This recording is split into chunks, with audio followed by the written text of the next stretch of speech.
cheia da graça. Essa floresta é habitada por seres encantados.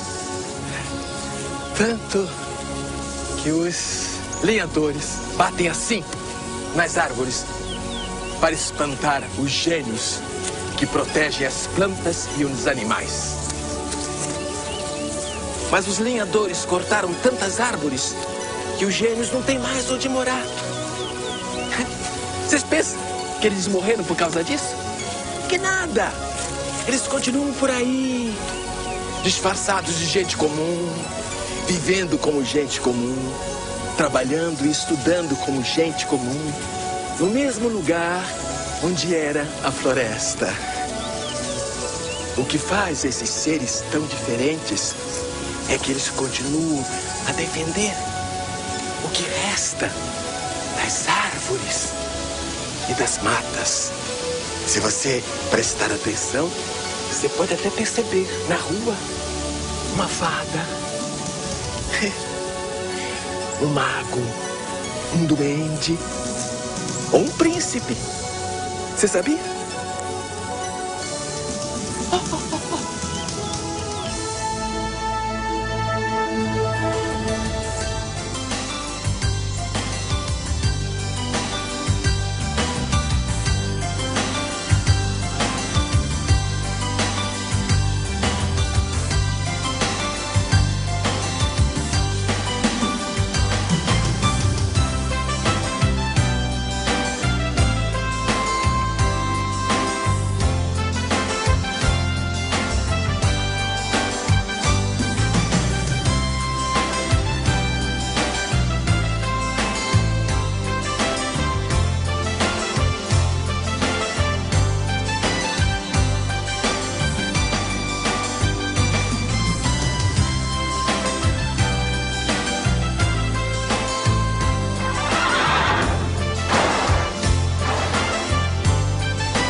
Voando em céu azul, tenho a força da floresta na raiz. Sou o sonho que procura por você, que te mostra mil razões pra ser feliz.